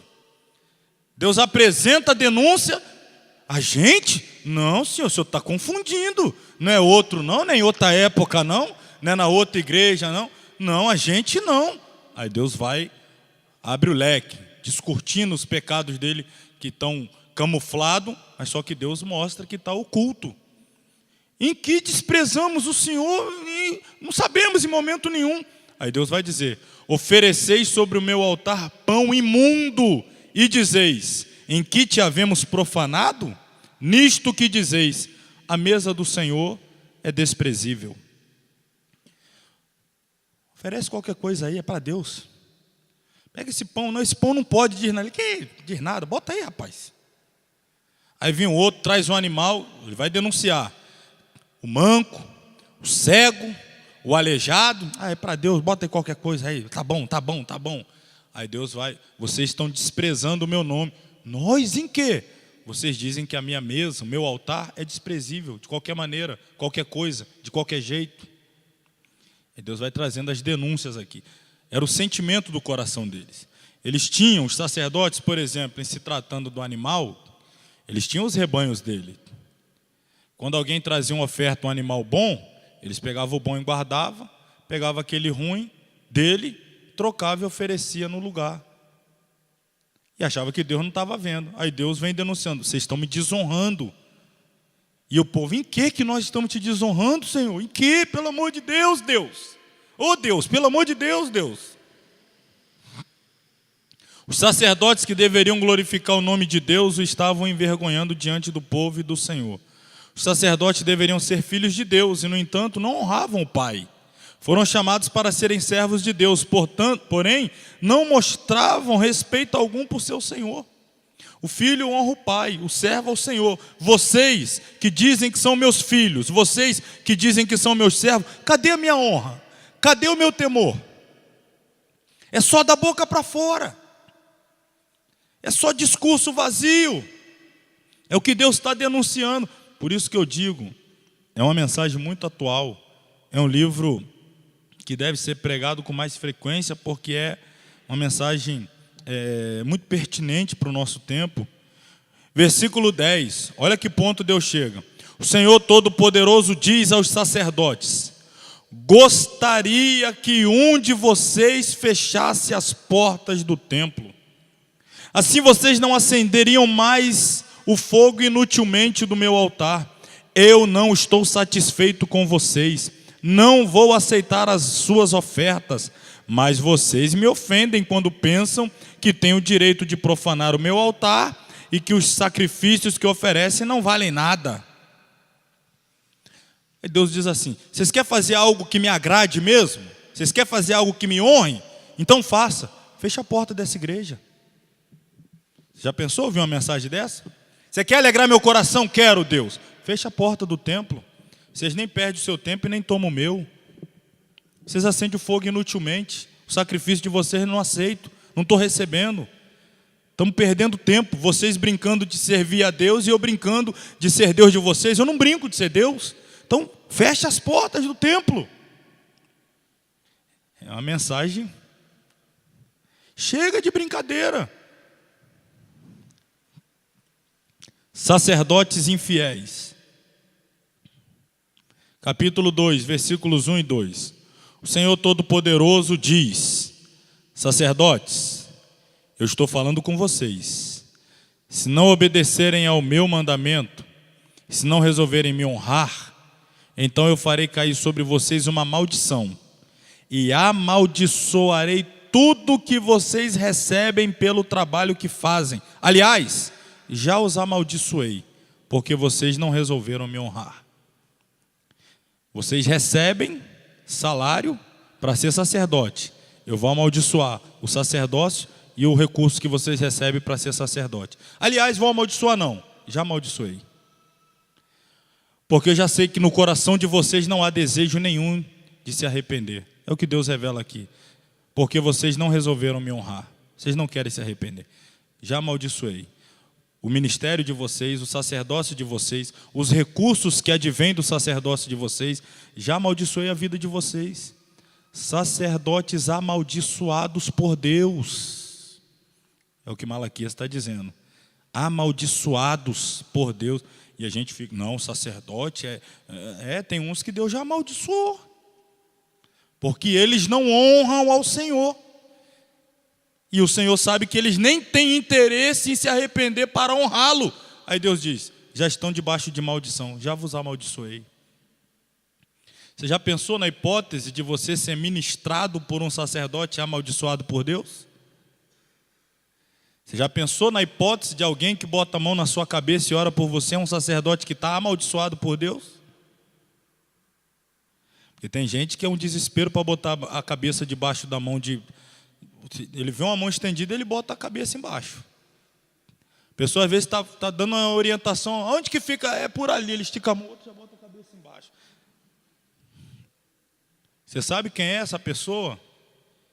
Tem uns pregadores que de vez em quando gosta, naquela alegria, naquela euforia, naquele entusiasmo. Ele está pregando e fazendo aquele barulho e tal, aquela coisa. Aí ele grita para a igreja, receba daquilo que tem na minha vida. O pessoal, eu sei lá o que tem na sua vida. Estou te vendo agora aí, não te conheço. Estou vendo você pregar aí, tem 20 minutos que eu estou te ouvindo aí, mano. Não sei quem é você. Não sei se você está debaixo de bênção, de maldição, se tem família, se já largou a família, está na terceira família. Eu não sei quem é você, como é que eu quero o que está na sua vida? Tem uns, não, é isso aí, receba. Sacerdotes amaldiçoados, infelizmente, uma realidade. Os sacerdotes devem ensinar a verdade a meu respeito, e todos devem pedir conselho a eles para saber o que é direito. Pois os sacerdotes são os mensageiros do Senhor Todo-Poderoso. Mas agora vocês, sacerdotes, estão saindo do caminho certo. E os seus ensinamentos já fizeram muitas pessoas pecarem. Vocês estão quebrando a aliança que fiz com os sacerdotes. Sacerdotes que fazem pessoas pecar. E gente achando que é só dízimo e oferta que Malaquias fala. É muito mais sério. É muito mais sério. Sacerdotes que estão conduzindo rebanhos pelo caminho do erro. Ele está errado, ele está debaixo de maldição, ele está indo para o inferno e está levando uma multidão que vai atrás dele. Sacerdotes amaldiçoados. Não ensinam o que é direito, não ensinam o que é correto, não são mais mensageiros do Todo-Poderoso, saíram do caminho certo, não ensinam as pessoas a fazer o que é certo, ensinam a pecar. Quebraram a aliança, não tem mais aliança com Deus, perderam a unção, a graça, não tem mais nada de Deus na vida, mas ainda tem uma multidão atrás deles. Nota, essa daqui para você não esquecer, jamais. Toda ação espiritual positiva no seio do povo de Deus dependerá sempre da unção divina nos sacerdotes. Sacerdote em pecado é uma fonte de maldição para os liderados. Segundo Malaquias, o povo encontrava-se desviado, transtornado, cabisbaixo, enfraquecido e etc. Tudo isso face à conduta moral e espiritual dos próprios sacerdotes. Isso é muito sério. Sacerdote em pecado é uma fonte de maldição para os liderados. A vida do Senhor no meio do povo depende de sacerdotes vivos para ministrar a palavra viva. Mortos em pecados e erros não podem administrar a vida de Deus. Eis aí o porquê de muitas igrejas locais totalmente mortas hoje. Porque quem ministra para elas são pessoas mortas. Pessoas mortas tiram de si sermões. M. Bondes dizia isso. Pessoas mortas tiram de si sermões mortos, e sermões mortos matam. Aí você está comendo comida que está sendo te entregue por um cadáver. O que você espera de alimento que está sendo entregue por um cadáver?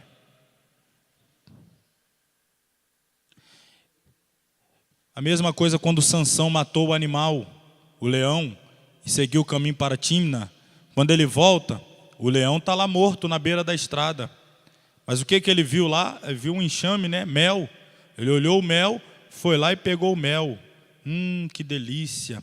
E assim tem muita gente. Olha que mensagem, que mel de cadáver. Mel de cadáver.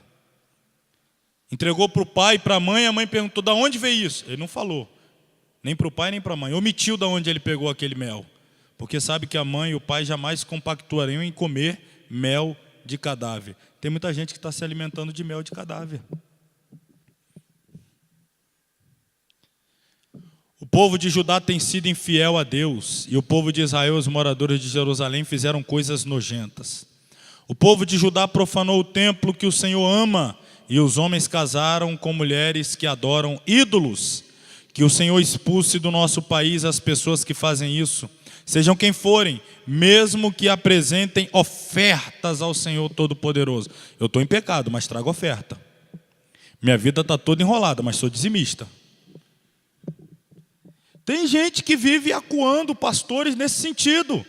Pastor, olha lá como é que o senhor trata o meu pecado. Eu sou o maior dizimista dessa igreja aqui. O senhor não me expõe a minha vida, não. Eu sou o principal oferta. Como é que o senhor vai continuar essa obra aí se eu sair aqui, se eu me expor aqui? Então, segura aí. Tem muitos lugares que essa é a situação. A pessoa está em pecado, o líder sabe, mas ele não. Mas eu dou oferta. Sou dizimista. Estes versos contêm um enérgico protesto contra o divórcio, matrimônios entre judeus e pagãos. Relaciona-se aqui o tema da infidelidade ao Senhor com a experiência da infidelidade na vida matrimonial. Versículo 17. Enfadais ao Senhor, o Senhor está cansado. Enfadais o Senhor com vossas palavras, e ainda dizeis: em que te enfadamos? Já paciência, né? Ainda bem que Deus tem. Nisto que dizeis: qualquer que faz o mal, passa por bom aos olhos do Senhor, e desses é que ele se agrada. Onde está o Deus do juízo? As pessoas não falavam isso com os lábios, mas falavam isso no coração. Quem faz o mal é que Deus gosta desses aí mesmo, que faz o mal. Deus não cobra nada deles, não exige. A vida deles é toda errada, eles ainda prosperam.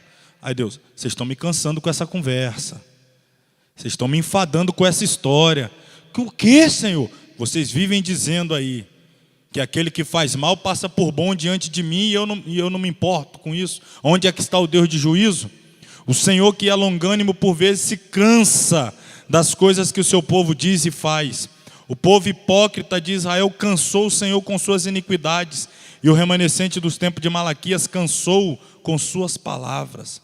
Às vezes Deus está cansado das nossas murmurações, de palavras que não são verbalizadas, mas que estão aqui no nosso coração, o tempo todo a gente falando aquilo, que Deus isso, Deus aquilo, Deus... Estou cansado das vossas palavras, diz o Senhor, estão me enfadando. Aí não recebe o culto. Deus não recebe o culto da pessoa que está enfadando. 3:1. Eis que eu envio o meu anjo, que preparará o caminho diante de mim, e de repente virá ao seu templo o Senhor, a quem vós buscais, o anjo do concerto, a quem vós desejais. Eis que vem, diz o Senhor dos exércitos. O anjo ao qual o profeta se refere nessa declaração é João Batista. Ao falar sobre João, Jesus diz: este é aquele de quem está escrito: eis que diante da tua face envio o meu anjo, etc. Preparará o caminho. Então Jesus já revela que essa profecia se cumpriu em João Batista. O povo estava clamando por alguém que viesse manifestar juízo. Deus disse que mandaria o juízo. Infidelidade agora nas ofertas e nos dízimos. Desde os dias de vossos pais vos desviaste dos meus estatutos e não os guardaste. Tornai vós para mim, e eu tornarei para vós, diz o Senhor dos exércitos. Mas vós dizeis: em que havemos de tornar? Deus está falando: se arrependam. Aí o povo: de quê? Volta para mim. Mas nós não afastamos, não. Torna para mim, mas tornar do quê? Aí Deus vai dar um exemplo. Diz o Senhor dos exércitos. Aliás, voltar aqui. Tornai vós para mim, e eu tornarei para vós, diz o Senhor dos exércitos. Mas vós dizeis: em que havemos de tornar? Aí Deus vai dar só um exemplo. Vocês querem ver o quão desviado vocês estão longe de mim? O quão distante? Vou dar um exemplo. Roubará o homem a Deus? Todavia, vós me roubais. E ainda dizeis: em que te roubamos? Vocês me roubam nos dízimos e nas ofertas. Com maldição sois amaldiçoados, porque me roubais a mim, vós toda a nação. O culto de vocês eu não me agrado, vocês me enfadam com o que falam no coração. Quem dera alguém fechasse a porta do templo. O sacrifício que vocês trazem é o coxo, é o cego, é o manco, é o pior que tem. Vocês não me honram, vocês me desprezam, vocês não me honram como Pai, não me honram como Senhor. Vocês estão ruins em tudo, inclusive nos dízimos e nas ofertas. Não é só os dízimos e as ofertas, inclusive está ruim em todo o resto. Infidelidade em todas as áreas, na mesa, no honrar a Deus, no temor, na reverência, nas murmurações do coração. Está ruim em todos os aspectos. E aí o profeta vai denunciar mais um, não é o único, é mais um, até nos dízimos. Olha que ponto vocês chegaram ao ponto de conseguir, além de faltar com aquilo que vocês deveriam me entregar. Preste atenção nisso aqui, preste atenção nisso aqui, além de vocês não me entregarem aquilo que deveriam me entregar, vocês ainda roubam o que é meu. Vocês não trazem o que deveriam trazer, e o que é meu vocês ainda me roubam. Olha a situação. Vocês não me trazem reverência, vocês não me trazem temor, vocês não me trazem respeito, vocês não me trazem adoração, vocês não me trazem culto. Além de não me darem o que deveria dar, aquilo que é meu, vocês ainda roubam de mim. A situação de vocês está muito complicada. E aí ele diz assim: com maldição sois amaldiçoados, porque me roubais a mim toda a nação. Trazei todos os dízimos à casa do tesouro, para que haja mantimento na minha casa. Depois fazei prova de mim, diz o Senhor dos Exércitos, se eu não vos abrir a janela do céu, não derramar sobre vós uma bênção tal, que dela vos advenha maior abstância. Deus promete abrir as janelas dos céus, estavam fechadas. Por causa de vós repreenderei o devorador, para que não vos consuma o fruto da terra, e a vide do campo não vos será estéril, diz o Senhor dos Exércitos. Uma doença antiga no seio do povo de Deus: os judeus desceram à sepultura, mas o espírito maligno que os impulsionava a roubar do Senhor permanece vivo e ativo dentro de templos evangélicos no planeta Terra. Do que estou falando? Nos dias do profeta Malaquias, o estado social dos judeus era o pior possível. Havia carência generalizada na zona rural e urbana, um período de tempo insustentável para o povo de Judá. Quando os judeus desejaram conhecer a causa de tantos males, o Senhor os acusou frontalmente de ladrões, de ofertas e dízimos. Consequentemente, estavam debaixo de intensa maldição. Em seguida, o Senhor os conclamou a retornar à fidelidade dizimal, para que as janelas do céu reabrissem sobre todos eles. Interessante é que tem crentes que não somente as portas, mas até mesmo as janelas do céu fecharam-se ou fecham-se totalmente para eles. Motivo da janela do céu fechada? Proteção contra ladrões. Deus fechou até a janela. O povo roubava Deus, trancou tudo. Finalmente, predições de promessas, mensagens aos fiéis. Então, aqueles que temem ao Senhor, tem um grupo remanescente aí, falam cada um com seu companheiro, e o Senhor atenta e ouve. E há um memorial escrito diante dele, para os que temem ao Senhor e para os que se lembram do seu nome. E eles serão meus, diz o Senhor dos Exércitos. Naquele dia que farei, serão para mim particular tesouro. Poupá-los-ei como um homem poupa seu filho que o serve. Quanto ao problema do sofrimento do justo e da prosperidade do injusto, a resposta é que Deus tem um memorial, onde estão arrolados os que temem ao Senhor e se lembram do seu nome. Então Deus diz assim: aqueles que temem ao Senhor, eu tenho escrito, eu sei quem são os remanescentes, eu sei quem são os fiéis no meio dos infiéis. Há um memorial diante de mim, eu sei cada um deles. E ele diz assim: então Vou voltar para você entender aqui o contexto. Então, aqueles que temem ao Senhor, fala cada um com seu companheiro. Uma palavra de estímulo, de continuar fiel, servir ao Senhor. E o Senhor atenta e ouve. E há um memorial escrito diante dele para os que temem ao Senhor. E para os que se lembram do nome do Senhor, para honrá-lo. Aí Deus fala desses fiéis. Eles serão meus, diz o Senhor dos Exércitos. Naquele dia que farei, serão para mim particular tesouro. Vamos entender que dia é esse. Naquele dia, poupa-los-ei. Quando aquele dia chegar, poupa-los-ei como um homem poupa seu filho que o serve. Aí, ó. Então vereis outra vez a diferença entre o justo e o ímpio, entre o que serve a Deus e o que não o serve. Quando? Naquele dia que eu preparei para separar o joio do trigo. O trigo, poupá-lo-ei, protegerei, guardá-lo-ei. Agora o outro, vamos ver qual vai ser o destino. Então, no meio dos servos infiéis, havia um grupo de crentes verdadeiros que permaneceram fiéis.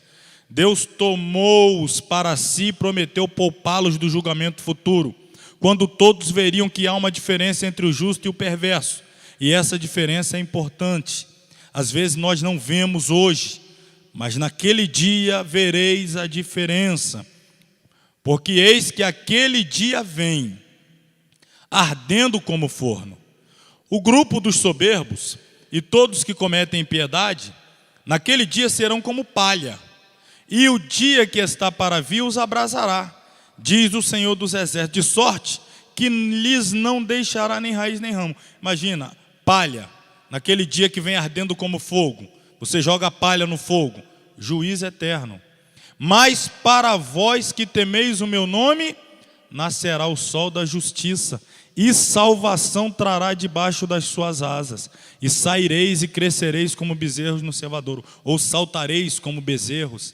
Naquele dia em que para uns será o juízo do fogo eterno, naquele dia para vós que temeis o nome do Senhor, vocês sairão pulando, saltando, se alegrando. Fala do dia da diferença. Temos que continuar focado naquele dia, não é hoje. A diferença entre quem serve e quem não serve. Malaquias retoma o tema da vinda do dia do Senhor, quando Deus castigará os malfeitores. Os pecadores serão queimados como fogo, consome o restolho. Eles se tornarão como cinzas sob os pés dos santos. Mas os verdadeiros crentes verão o amanhecer de um novo dia, no qual nascerá o sol da justiça. Finalmente, os últimos versículos de Malaquias. Lembrai-vos da lei de Moisés, meu servo, a qual lhe mandei em Horebe, para todo Israel, a qual são os estatutos e juízos. Eis que eu vos envio o profeta Elias antes que venha o dia grande e terrível do Senhor. E converterá o coração dos pais aos filhos, e o coração dos filhos a seus pais, para que eu não venha e fira a terra com maldição. Ponto final. Termina assim o Antigo Testamento. Estes versos servem de conclusão à mensagem de Malaquias ao livro dos profetas menores. Neles afirma-se a importância da lei de Moisés. Identifica-se o mensageiro precursor do dia do Senhor. Falando aqui de Elias. Deixa eu passar para cá. Parece estranho que as escrituras do Antigo Testamento terminem com a palavra maldição. Quando nos aproximamos do final do Novo Testamento, lemos: nunca mais haverá qualquer maldição. E para você, a última palavra será de salvação ou de julgamento? Não precisa responder para mim não, isso é para você levar para sua casa. Amém? Semana que vem começaremos o novo livro, período intertestamentário. Vamos ficar de pé, orar, para encerrarmos a aula, a gravação, e aí daqui a pouquinho a gente já faz o sorteio. Querido Deus e Pai, ao Teu nome bendizemos, louvamos, adoramos por mais essa oportunidade de poder estudar e aprender a Tua Palavra. Acabamos de concluir mais uma etapa, o 16º livro, isso é motivo de adorarmos o Senhor e Te agradecer. Continue nos ajudando nessa reta final, nos dando força, ânimo, entusiasmo, graça, disposição para seguir adiante. Perdoa nossas falhas, nossos pecados, nos ajude a ser servos verdadeiros, autênticos e fiéis, que em tudo glorifica o Teu nome. É a nossa oração no nome de Jesus. Amém. Que a graça do Senhor Jesus Cristo, o grande amor de Deus, a comunhão e a consolação do Espírito Santo sejam com todos os que amam e aguardam a breve volta do Senhor, e todos digam amém. Que Deus te abençoe.